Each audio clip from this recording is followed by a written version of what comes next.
President Trump canceling so far his scheduled meeting with Russian President Vladimir Putin, citing the crisis in Ukraine. Trump also says he has no plans to meet with Saudi Arabia's crown prince. This as U.S. intelligence pointing a finger at Mohammed bin Salman for the death of Jamal Khashoggi. So obviously a whole lot going on at this summit. Here to help us break it all down, Rebecca Heinrichs from the Hudson Institute and former State Department official David Tafuri. Rebecca, let's start with this back and forth over Russia, their aggression, their latest act of aggression in Ukraine.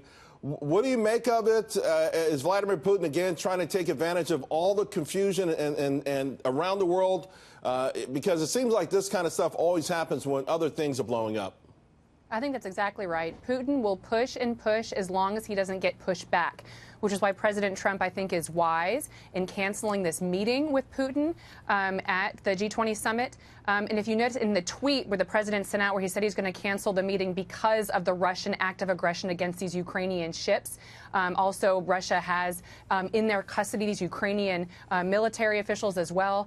And President Trump said until they come back, we're going to have a problem with Russia. And his language, though, his rhetoric was still balanced. He's not taking personal swipes at Putin himself because clearly President Trump is still trying to preserve that relationship there as he takes a tough stance with Russia. I think it's the right balance. I think what Putin needs is clarity, and he needs to understand what the United States is not going to tolerate. Although, David, we know some critics here at home believe Vladimir Putin is actually emboldened by the fact that Trump does not call him out personally.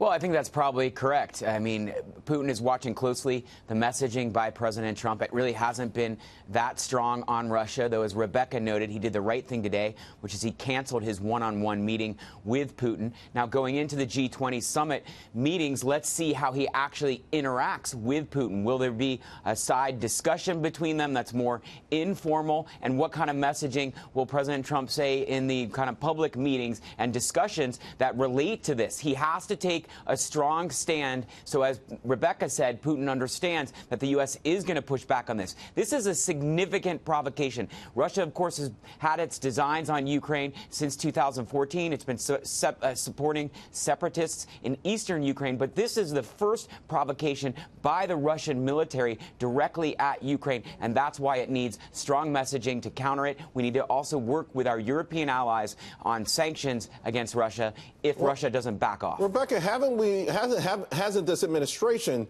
taken some very tough steps toward Russia, although not publicized by the media? Indeed, they have been a lot stronger than people probably have imagined.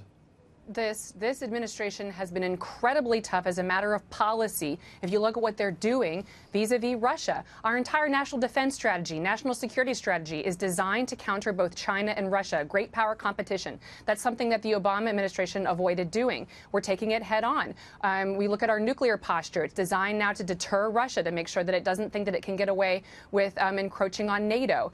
We've armed the Ukrainians, given them lethal aid, something that they begged for during the Obama administration.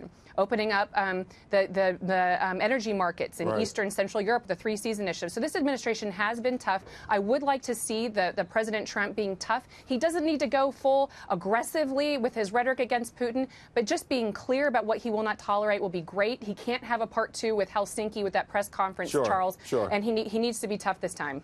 Real quick, guys, I'm running out of time, so I want to ask in general, criticism, David, President Trump or America pulling back from the world stage. And I find it ironic, that the same people want us to sever ties with Saudi Arabia, but keep relationships going with China and not fight back there.